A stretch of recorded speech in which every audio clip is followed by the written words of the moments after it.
anak-anak ibu semua, sekarang kita masuk kembali ke materi keluargaku.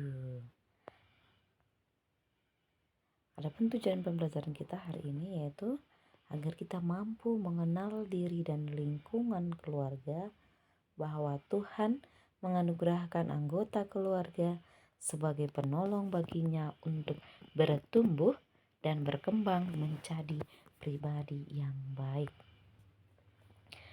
Sebelum kita mulai, marilah kita berdoa. Semua ambil posisi berdoa yang baik. Lipat tangannya, tutup matanya, dan jangan lupa membuat tanda salib.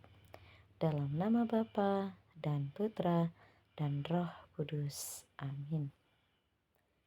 Allah Bapa yang Maha Baik, berkatilah kami agar dapat berbuat baik kepada orang tua dan anggota keluarga di rumah, seperti yang Engkau kehendaki.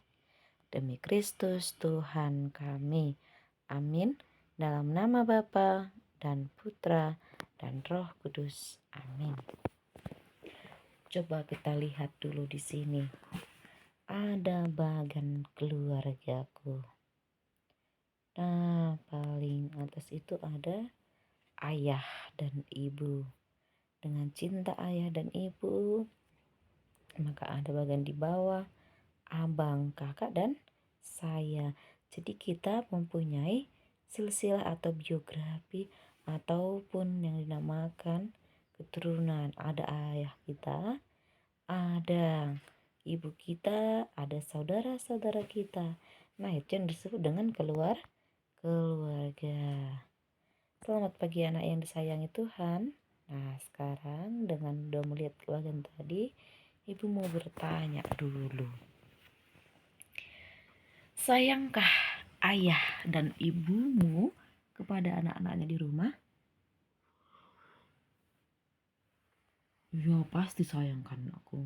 Coba apa tandanya? Ya, tandanya banyak. Misalnya mempersiapkan diri kalian ke sekolah sehingga sekolah hari ini ya kan, mempersiapkan makanan, menyiapkan nafkah dan batin, apalagi merawat, iya, mendidik ya. Selanjutnya, sayangkah saudara-saudaramu kepada orang tua dan dirimu? Coba ingat, kayak baik kita yang punya abang, punya kakak, sayangkah mereka sama orang tua kita atau seperti kita sendiri? Apa tandanya? Ya, membantu orang tua. Jika orang tua dan saudara-saudaramu telah menyayangimu, apakah kalian juga menyayangi mereka? Ya, harus sayang. Iya betul. Apa tandanya? Ayah, ibu, dan anak adalah keluarga yang disayangi Tuhan. Baik, itu akan kita bahas dalam pembelajaran pada hari ini. Baik, kita mati dulu gambar di sini. Ada gambar siapa di situ?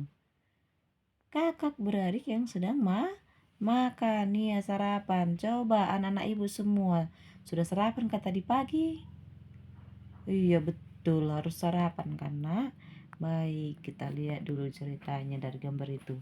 Berbagi nasi goreng. Wih, nek sepertinya enak sekali nih kalau nasi goreng ya kan? Sebelum berangkat sekolah, Marta pergi ke warung di depan rumahnya. Ia membeli sebungkus nasi goreng, lalu bergegas pulang ke rumah. Nasi goreng itu tampak lezat dan membangkitkan selera makan. Apakah nasi goreng itu untuk Marta sendiri saja? Oh, ternyata tidak. Sebagian ia bagi untuk kakaknya. Betapa gembira kakak menerima pemberian adiknya. Dalam sekejap, nasi goreng itu habis disantapnya. Tentu saja, pada kesempatan lain, kakak pun akan berbuat baik untuk adiknya. Siapa di sini pernah dibawa makanan sama adiknya atau kakaknya? Bagaimana perasaan kita? Pasti bahagia. Oke, kita lihat pertanyaannya.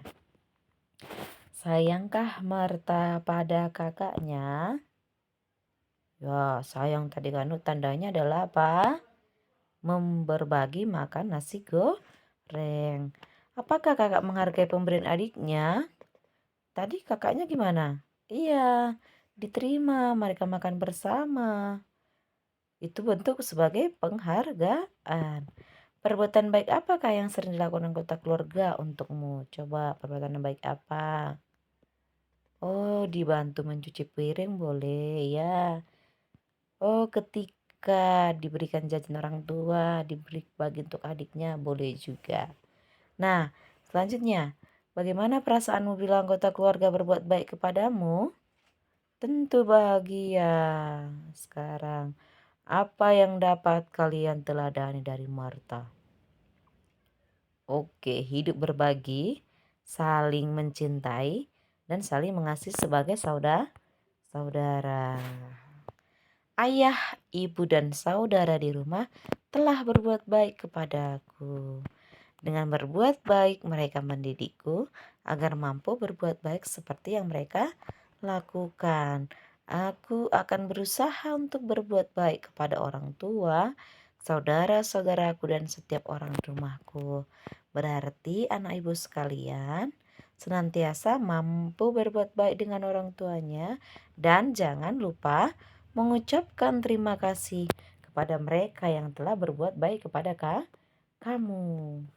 Sekarang sehubungan dengan itu ada lagi tokoh teladan yang perlu kita ikuti, yaitu Yesus. Baik, kita baca dulu. Yesus dan sanak saudaranya, Matius 12 ayat 46 sampai 50. Ketika Yesus sedang berbicara dengan orang banyak, ibunya dan saudara-saudaranya datang. Mereka berusaha menemui Yesus, tetapi terhalang oleh orang banyak. Maka mereka berdiri menunggu di luar. Lalu seseorang berkata kepada Yesus, katanya, "Lihatlah, ibumu dan saudara-saudaramu berada di luar. Mereka berusaha menemui engkau." Tetapi Yesus menjawab orang itu, katanya, "Siapa ibuku dan siapa saudara-saudaraku?" Lalu sambil menunjuk ke arah murid-muridnya, Yesus berkata, "Ini ibuku dan saudara-saudaraku. Siapapun yang melakukan kehendak Bapakku di surga, dialah saudaraku laki-laki, dialah saudaraku perempuan, dialah ibuku." Coba, apa yang menghalangi sehingga orang tua dan saudara Yesus tidak dapat menemuinya? Ya, karena banyak orang berkerumun. Tapi dari cerita itu kita tengok lagi, nakku. Siapa sajakah yang dianggap Yesus sebagai ibu dan saudara-saudaranya? Siapapun yang berbuat baik. Nah, berarti kalau kita sudah berbuat baik, kita saudara Yesus kah itu? Iya, betul nakku. Kita sudah saudara Yesus. Perbuatan baik apa yang sering kalian lakukan di rumah? Menghormati orang tua, apalagi membantu orang tua, apalagi menjaga adik. Iya, masih banyak lagi kan aku. Nah, apa yang kalian rasakan setelah melakukan perbuatan baik di rumah? Ya, merasa bahagia. Rukun rumahnya kan aku. Tidak ada yang berantem-berantem kan. Berarti kalau sama adiknya harus baik-baik. Sama kakaknya juga harus baik. Iya, harus semua baik kan anakku. Nah, agar kita lebih paham, coba didengarkan tentang bagaimana sikap kita kepada orang tua dan keluarga. Orang tua dan anggota-anggota keluarga di rumah berbuat baik karena menyayangi kita. Berusahalah meniru teladan mereka dengan rajin berbuat baik pada setiap orang di rumahmu. Ucapkanlah terima kasih kepada setiap orang yang berbuat baik kepadamu. Setiap anggota keluarga kita di rumah dapat menjadi saudara Yesus. Syarat untuk menjadi saudara Yesus adalah bersedia mendengarkan sabda Allah dan tekun melaksanakannya. Lakukanlah perintah Allah dengan sepenuh hatimu. Nah, di sini ada tugas yang akan Ibu berikan. Nanti dibuat dan dikerjakan di rumah. Ada perbuatan baik yang kulakukan. Nah, kalau memang sudah kita lakukan itu baik, maka kita harus diminta tanda tangan orang tua, persetujuan orang tua. Siapa tahu ya kan, perbuatan baik itu bukan kita yang lakukan, tapi saudara kita. Jadi kita buatlah apa yang kita lakukan, bukan yang dibuat saudara-saudari kita. Baik, nanti dikerjakan di rumah dengan baik dan dipandu oleh orang tua ya anak-anak. Sekarang semua sebelum kita akhiri, kita berdoa. Kita ambil sikap berdoa yang baik. Dalam nama Bapa dan Putra dan Roh Kudus. Amin. Ya Tuhan, terima kasih kami sudah selesai belajar. Berkatilah kami agar kami menjadi anak yang baik dan bijak, terutama dalam keluarga kami. Terima kasih ya Tuhan. Amin. Dalam nama Bapa dan Putra dan Roh Kudus. Amin. Terima kasih anak-anak ibu sekalian. Sampai jumpa kembali dalam materi selanjutnya.